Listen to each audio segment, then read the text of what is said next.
winners? Sam, who's your biggest winner, buddy? Biggest winner is probably the Cowboys. Even if they did the biggest differential there, their defense they made the Giants O-line look like Swiss cheese. They did something to the Giants that has never been done in a season, but they're able to do it all in one game. Like, the Dallas defense really came out to play, and it's really just if they could stay healthy and keep this consistency, they could be a real threat this year. But I think they're the biggest winners of Week 1 here. That Cowboys team right there. See, I can't include them in my Week 1 winners because of the fact that I think they might have done an injustice to their fans because, like Stephen A. Smith says, they do this every year. Oh, absolutely, every year. They start off hot. And secondly, let's calm the fuck down. Look who they were playing. They were a playoff team, so we have to give them that. I know, yeah, but and they were clicking on all cylinders on one side of the ball. I mean, the offense didn't even have to be out there. They were a Raiders level playoff team.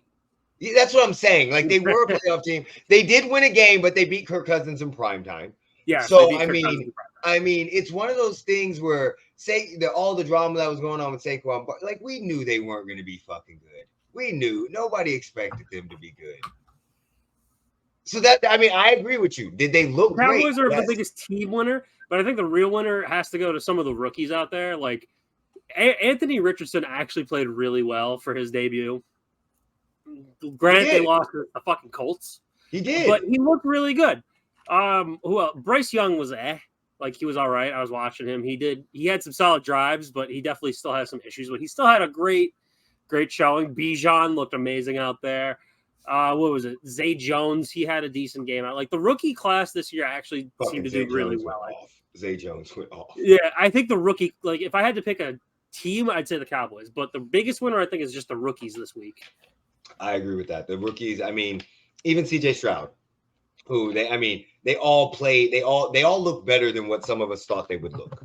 Yeah, like CJ Stroud was able to put up 242 yards in his first game. I have him in a fantasy league. I know how. Yeah, he gave us some points. Yeah, I mean, even Desmond Ridder didn't look bad. Yeah, well, I know he's not a rookie, but he's like a first time starter at Week 1. All right, if we're gonna do that as well, Sam Howell did decent. Yeah, Sam Howell. Yeah. Like these young guys that we didn't know what was gonna happen, they played very well. I will say for the Falcons, like I can't call them a winner or a loser, but they need to balance out their offense a little bit. Because they did way too many running plays. They need to pass the ball a little more. No, I like the run game. I like it. Oh, the run game is amazing. I like it. But when they shut that down, you got to make sure that Ridder can do it. I just picked up Algiers, so no, we got to keep that run game going. The run game's going to stay. I know that's what he does. You overreacted to Week 1, didn't you? No, I had J.K. Dobbins. Oh. In my league, that's the only team the IDP league. I didn't drop anybody. But no, I had J.K. Dobbins as one of my running backs. So I immediately dropped him. Algiers is ranked number 4. I know it's a committee by run by committee. Yeah, I know that. But like I have David Montgomery. I also am waiting for Alvin Kamara to get fucking unsuspended. So I mean, and then I have Najee Harris. Like he didn't fucking do shit. So Jeremy, what are your winners? If I'm gonna pick a team winner, it's gonna be the Lions beating the Chiefs. Yes, I get you didn't have Travis Kelce and you didn't have Chris Jones, but you're still the defending champions. There's no excuses. We lost. But fucking a single player, that Giants DB. Jets. The Jets DB? Jets? Yeah, Jets DB. With 3 picks. Yeah, Jets DB. Jordan Whitehead or whatever his name is. Yeah, Whitehead. Yeah. Look, Jordan Whitehead. Only thing I can kind of toss back against that Lions win is, yes, they won, but they didn't really look good. Neither did the Chiefs. I know that, but they didn't really look good. So, like, I mean, look good, but we're talking about the Week 1 winner. And they beat us before. And Jared Goff is undefeated against us. Yes, because Patrick Mahomes now has his Eli Manning. Yeah. Well, the Lions have beaten Patrick Mahomes twice. The last time he played him, they beat us too with Matthew Stafford. And then Jared Goff beat us when he was with the Rams. Okay, I might get you. No, I can tell you the Lions are big winners because nobody had them winning that game, even with everything. Absolutely. Yeah, nobody had them winning. Everybody had the Chiefs dominating that game. Yeah, I know that. Yeah, I know that. Even without Travis Kelce and Chris Jones, everybody still had the Chiefs winning that game. I'm just trying to throw. Yeah, I'll be honest. Like that's a big win. You walk into the defending champions. They're getting their Super Bowl rings. No matter who the fuck is on the field, Patrick Mahomes is still there at quarterback. And you took advantage of the mistakes that were made, and you won the fucking game. And when as a team, that gives you a huge confidence boost going into week 2. Yeah, no, I'm not. Yeah, I'm just hating. We know the Lions are going to go back to being Lions, but as far as week 1, especially since I wanted them to go. Especially since wait, you said the Lions beat the Chiefs when Patrick Mahomes and Matt Stafford play? Yeah. When? 4 years ago. They play every 4 years. Nope, they play every 4 years. They play every 4 years. They play every 4 years. So 2018 or 2019, we were watching it with Jen at South Point. Jeremy. It says here the Chiefs beat them 34-30. Oh, then maybe I was wrong there. Okay. What year was that? 2019. Yeah, I was wrong. Damn it, I thought they did. Yeah, Mahomes put up no touchdowns, no interceptions. Matt Stafford put up 3. The reason why they won was we were losing, and then we came back at the end. That's right. Okay, that's right. Because it was 27-24. I'm literally on a website just looking at the history. I'm like, there's no way. I don't think Matt Stafford did that. Yeah, I remember it now. Why did I think they lost? Wait, but if you look, every time the Lions have won, it's been a pretty, like by 1 point, except for once. What, 2011 when it was 48-3? Let the Lions get. In 1988, the Lions beat the Chiefs 7-6. That would have been a boring fucking game. That would have been like, yeah. Okay.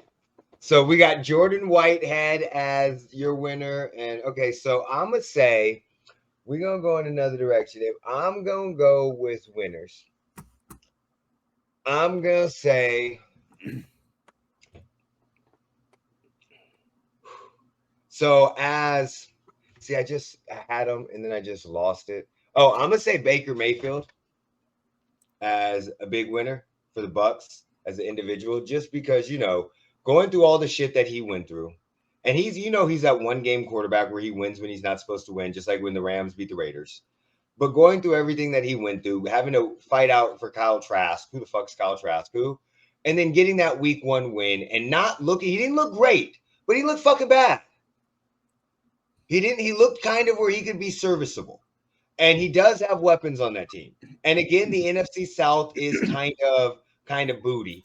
We saw it's up in the air for anybody. Yeah. And so that's what I'm saying. So that when you're talking about building confidence, granted, it's not the confidence that you get from beating the Super Bowl champions. But for a guy like Baker Mayfield, when that motherfucker starts to get confidence and he starts to feel good, sometimes that moxie that he got can just go off.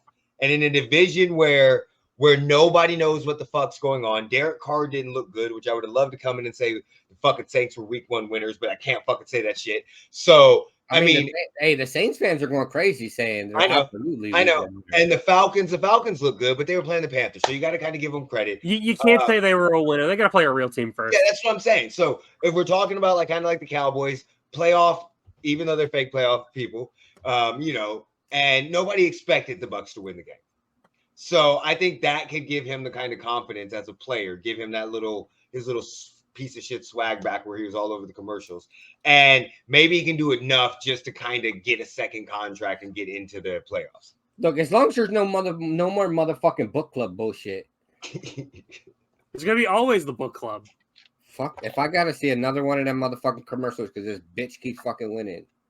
So that's kind of where I'm at. And then, honestly, it's gonna be kind of generic, but so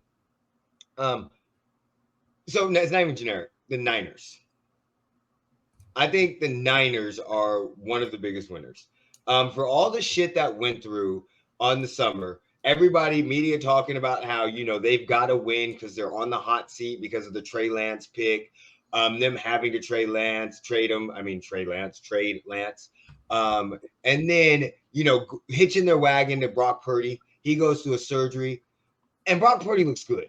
Brock Purdy looked really like some of those passes he threw. That pass he threw to Brandon Ayuk and Brandon Ayuk caught. That was a fucking pretty. That's not a 7th round fucking draft pick pass. So it was one of those things where you're like, okay, they got that win. They dominated. Their defense looked good. Nick Bosa came back and played. Christian McCaffrey stayed healthy. We know somebody's going to get injured on their team.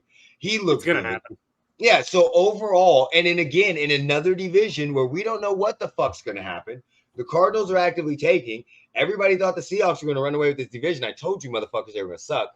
And the Rams somehow got a win, and we don't know if they can keep that up. Again, I think it just leads to confidence in the dominance that, hey, this is on what we're on. So what do y'all think about the Niners? I mean, you know, it was nice to see Brock Purdy kind of talking shit after the game towards Patrick Peterson, since he said Patrick Peterson said he was going to get a pick, and that clearly didn't happen. You see, he tried to backtrack afterwards. Yes, I did see that. He was said, backtracking. He said, I was able to read it, but I just couldn't make the adjustments or something like that. Yeah, he was trying to make an excuse why he didn't get the interception, but it's like we know why. He got cooked by Brock Purdy and Brandon Ayuk. Yeah, so overall, week 1, I think it was fucking crazy.